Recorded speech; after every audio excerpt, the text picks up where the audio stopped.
This video is sponsored by FocusMe, an app that allows you to achieve instant discipline. I have a confession to make. I am an addict.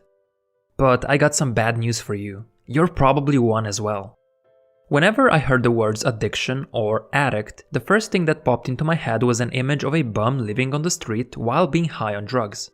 That was the impression that was imprinted in my childhood, and it's the reason why for the longest time I didn't consider myself to be an addict at all. If that's your perception of addiction, then you might think this topic doesn't concern you.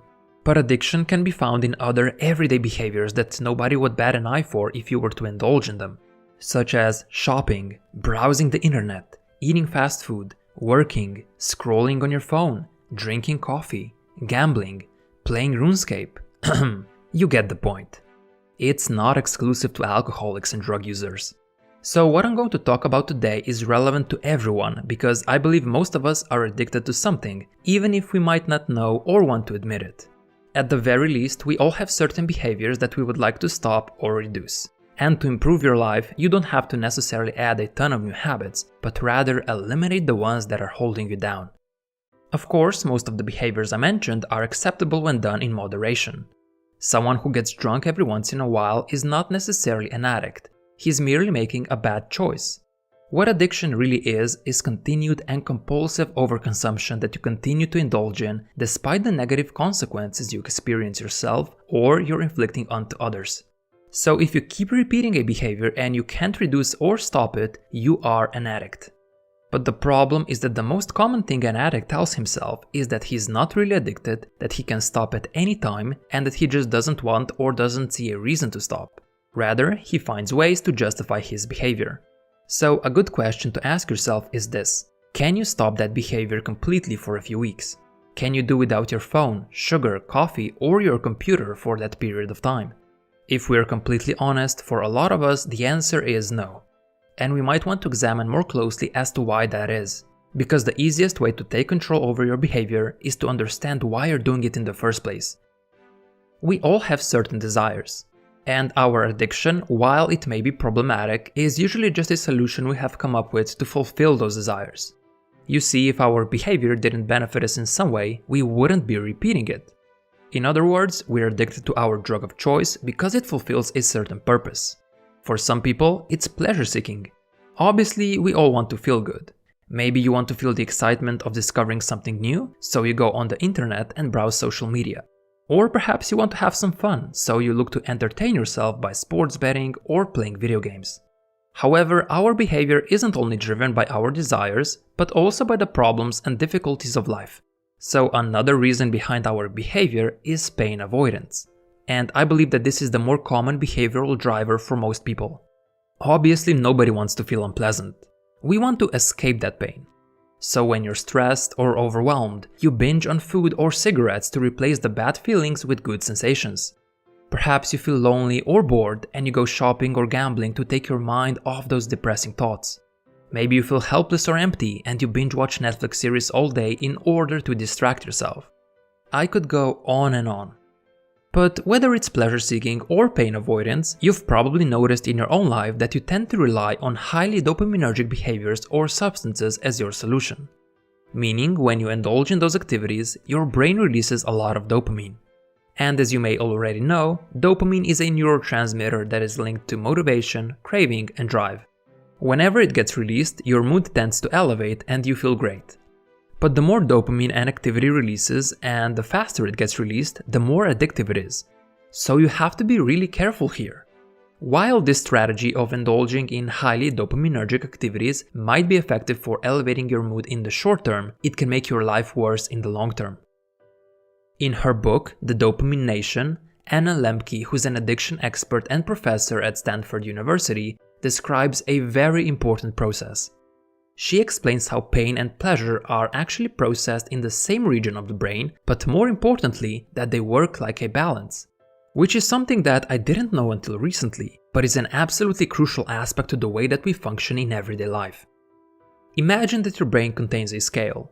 When there's nothing on it, it's perfectly flat and balanced. However, when you indulge in a pleasurable, high dopamine activity, the balance tips.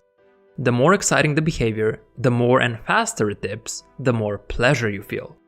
But here's the thing about balance. It wants to remain level or flat. So every time it gets tipped towards pleasure, eventually a self-regulating mechanism that is not under your control kicks in order to bring it back to the level position it was in. However, it doesn't just stop at balance. Instead, the mechanism overcompensates and tips the scale all the way to the pain side for you to spend an equal time there as you did on the pleasure side. When this happens, you don't experience literal physical pain, but rather you might feel a sense of unease, like there's something missing. And what you feel are cravings for the thing that brought you that initial pleasure. You want to recreate that moment of enjoyment, or at the very least, try not to let it fade away. So what do? You push on the pleasure side again. You keep on scrolling, playing, watching, drinking, eating, or whatever you were doing. But there's a problem with that. When you try to recreate that previous high, that spike of pleasure, there are two key factors working against you. Firstly, there's something called diminishing marginal utility. You know how when you're hungry, the first slice of pizza tastes amazing? It's 10 out of 10. The second and the third one are still pretty good, but the sixth one is kinda meh. This happens with almost everything. The more you indulge in something, the less pleasure you derive from it. Secondly, over time, you build tolerance. If you're obsessively watching pornography, you will eventually require more extreme versions of it, otherwise it will stop being exciting. Or if you're a gambling addict, you'll feel the need to bet higher and higher amounts because lower amounts simply won't thrill you anymore. Your baseline will adjust and you'll require a more potent version. These two factors create a vicious cycle where you keep pressing on the pleasure side more and more while getting less and less pleasure from it. And if you keep giving into your cravings day after day, eventually you're not doing it for pleasure anymore. You're doing it just to feel normal, and you might not even realize it. Take a look at this graph here. It's another way to visualize the pain-pleasure balancing act that takes place. When you first indulge in instant gratification, you feel great due to a dopamine spike. But once the high wears off, it drops down and goes below the baseline. You feel a sense of unease and you crave more of your quote-unquote drug. So you indulge again, but by doing that, you're not letting the balance reset properly. Further indulgence then isn't as gratifying as it was at first due to diminishing marginal utility. But you don't want to stop, rather you want to recreate that high because of the cravings. So you keep using over and over and over, but you get to a point where you're no longer getting anything out of it. You're just using your drug to feel normal because you've developed tolerance and adapted. What used to make you feel good is now required for you to not feel terrible. And if you stop now, you'll have to face the withdrawal symptoms and feel irritated, distracted, anxious, or empty. All because the self-regulating mechanism wants to collect the debt that you racked up from binging on highly dopaminergic activities. And I believe a lot of us are stuck in this pattern. We've become slaves to our cravings and we can't really control our behavior, even if we think we can. So the big question is, how can we break this vicious cycle and take that control back? Unfortunately, it's very unlikely that you'll just wake up one day and suddenly stop your compulsive behavior out of the blue. However, there is a solution. It's actually really simple, but your addicted brain won't like it. That's why afterwards, I'll lay out a coherent plan to make the whole thing easier. The solution is to stop pursuing pleasure and abstain from your drug of choice for at least 1 month. That's it. I told you wouldn't like it. It's basically an extended dopamine fast or dopamine detox. And I know this might sound extreme to some of you as it requires a good amount of discipline, but it works really well and actually produces tangible results. I've done it myself to take control over my own unwanted behaviors, and it helped me eliminate most of the cravings for it. I'll explain why it's so effective later, because first I would like to share a step-by-step plan to achieve this 1 month of abstinence.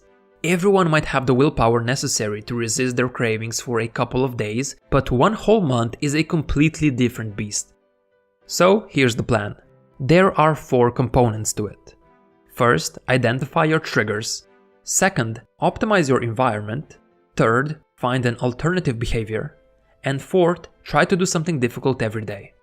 Let's go through them one by one. Before and during your 1 month of abstinence, you should be analyzing your cravings.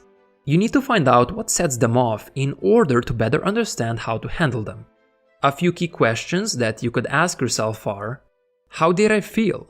What was I thinking about? Who was I with? Did I see something specific? What was I doing when the craving hit? What time was it?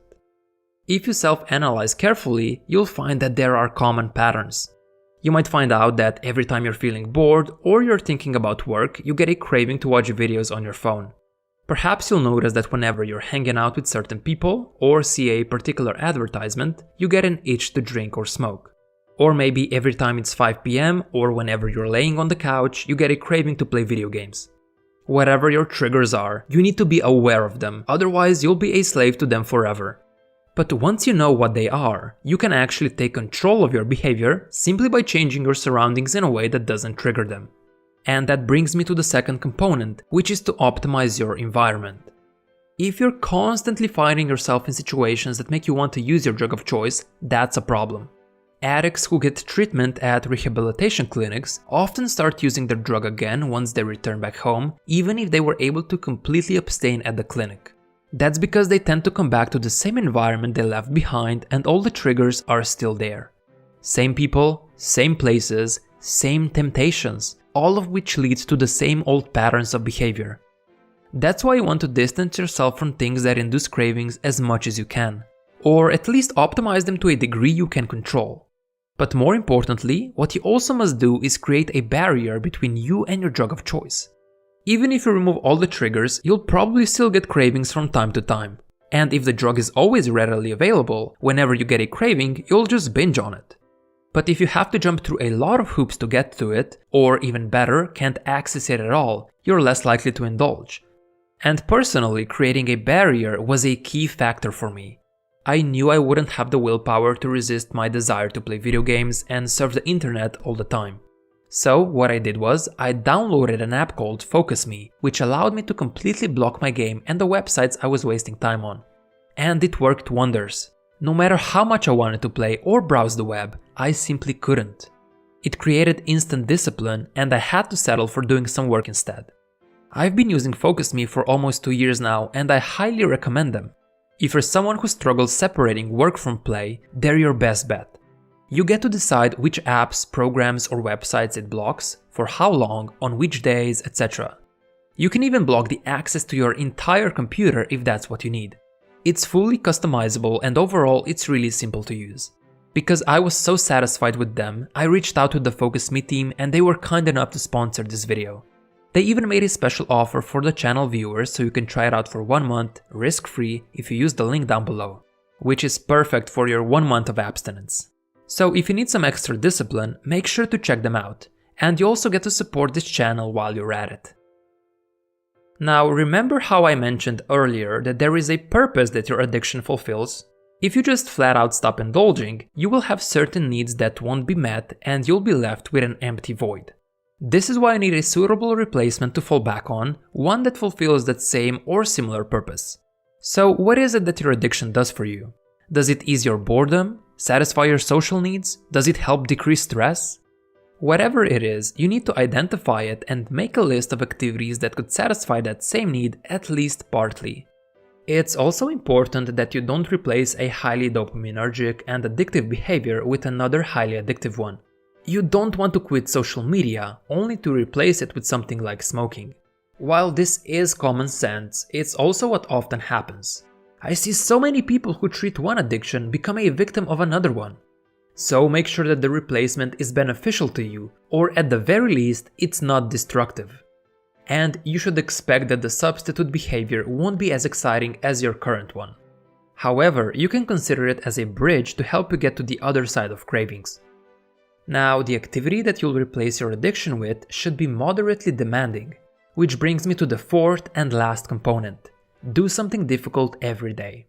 You know the pain-pleasure balance that I mentioned 100 times in this video? Well, it works the other way around as well. When you finish something difficult, once you're done struggling, how do you feel afterwards? The answer is, you feel great. Just as pain is the price you pay for pleasure, so too is pleasure your reward for pain. After you finish studying, you feel accomplished. When you lift heavy and break a personal best, your confidence goes up.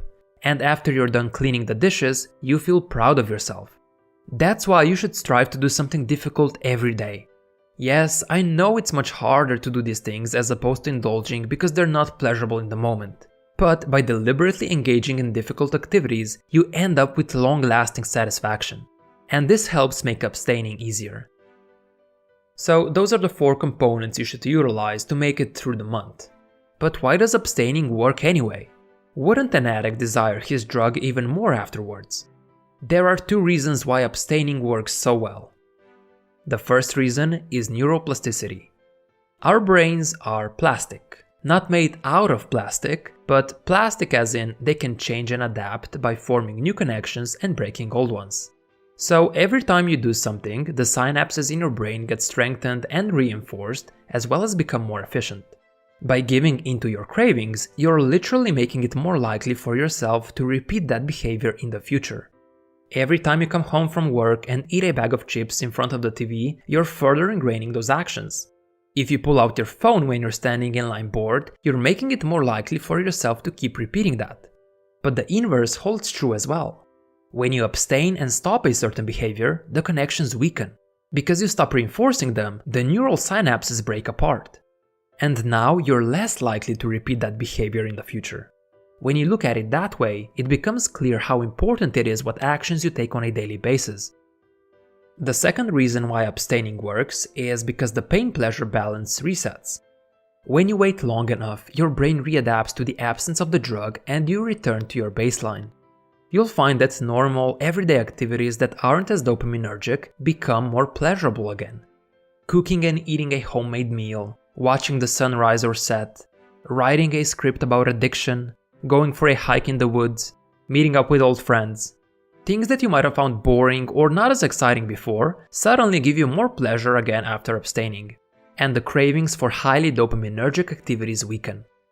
However, it should be noted that you're going to feel worse before you feel better. The balance reset is going to be painful as it will tip all the way to the pain side, a debt to be paid for overindulging in pleasure.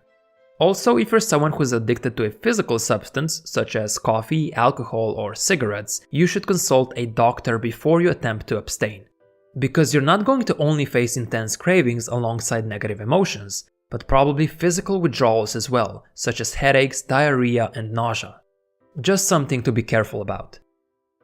But what comes next? How do you proceed after that 1 month is over? Many of us don't want to give up our addiction completely. We just want to be able to control it and reduce it to a more reasonable level, which is perfectly understandable. But for some people, when it comes to certain activities, moderation and self-control are sadly impossible. With just a single exposure to their drug, they can go straight back to compulsive use even after years or even decades of abstinence.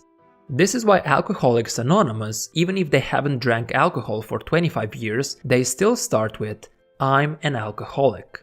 And from a neuroplasticity viewpoint, that is true. Whenever connections between neurons are formed, they tend to stay there. Abstaining only makes them weaker or dormant. And sometimes even a small, one-time use can reignite compulsive usage and make them as strong as they were before abstaining. Another way to visualize this process is to imagine a snowy hill with fresh snow on it. You're someone who likes to have some fun, so you decide to get a sled and slide down that hill. On your first few rides, it's kind of hard to predict where you'll end up. But the more you slide down, the more tracks begin to form. By the end of the day, you will notice that some tracks have been used much more than the others and they've become quite entrenched. Once you find yourself on those tracks, it's really hard to get off them as they take over. It's the same with your behavior. You can look at those tracks as your neural connections. If you've been repeating a behavior for years now, it's probably become so ingrained that it's very difficult to stop yourself once the behavior takes place. You might even be performing it on autopilot. This is why saying to yourself, "Just one drink, just a few minutes, just one video," simply doesn't work if you're an addict. Sure, you might only want to go for a short ride, but it's very easy to start sliding down the same tracks as you used to. Just one more quickly turns into a lot more. So unfortunately for some people, moderation isn't an option any longer as those connections have become too ingrained. Complete abstinence is the only sustainable solution here. But for those of us who have less severe forms of addiction, moderation is possible. However, it still requires the same 4 tactics that I mentioned earlier, particularly the barrier part. Only in this case, the usage is strictly limited and we have something set in place that can stop us from going overboard. So in my case, this means restricting my consumption to a narrow time window. I've done that by setting the Focus Me app to only allow me to play a certain amount of time per day. Once I reach that limit, I'm done. Focus Me simply doesn't let me access the websites and apps that I've decided to block for the rest of the day. And I have no choice but to do something more productive. You can do the same by restricting your consumption to certain times of the day, week, or month. Perhaps only on holidays, only on the weekends, never before 5 p.m, and so on. Also, every couple of months, I now take a complete 1 to 2 week break from my addiction. Even if I let myself indulge in a controlled way, eventually I'll start getting more and more cravings and I'll want to indulge more. But by routinely abstaining for a week or 2, I weaken those connections and let the balance reset, not letting it go out of control. In that time, I always realize that I can do without my drug of choice as other, more useful activities take over, and the cravings weaken substantially. It might seem like I'm restricting my own freedom, but this actually allows me to enjoy my addiction in moderation while making the most out of it and not just mindlessly doing it out of habit. As you can see, I'm not advocating for you to not have any fun at all, but to be more mindful of the behavior you engage in on a daily basis, especially any activity that leads to large increases in dopamine. Remember, you're creating a path on a snowy hill. You don't want to be constantly repeating something that you don't want to be a part of your life. And I fully understand that it's difficult to resist. Nowadays, everything is designed to be as addictive as possible. The food industry is designing food with the right proportion of salt, sugar and fat just to make it impossible to eat only one piece of chocolate. The social media giants are spending thousands of hours testing and tweaking the algorithms just to make you stay on their platform longer. Also, some people have their pain-pleasure balance constantly tilted towards pain. It could be genetic, it could come from unresolved trauma, or it could be a bad living situation. But these people are more prone to addiction as they need to cope with their emotions somehow. So I don't blame you if you fall prey to addiction. It can happen to anyone. It doesn't make you a bad person and it's not a moral failing. But once you understand all of this, you can start taking control of your life again. Once you begin cutting these highly dopaminergic and addictive things out of your life, you realize not only that they aren't a good solution for your problems, but also that they're probably the root cause or are amplifying them. So hopefully you follow the steps laid out in this video and challenge yourself to abstinence. Like I said in the beginning, you don't have to add a ton of new behaviors to get your life in order. Just get rid of the ones holding you down. That's how you become better than yesterday. By shedding away one addiction at a time. Thanks for watching. If you enjoyed this video, make sure to gently tap that like button. It helps the channel grow and I appreciate it a lot. And who knows, maybe making videos like this one will become my new addiction. See you in the next one.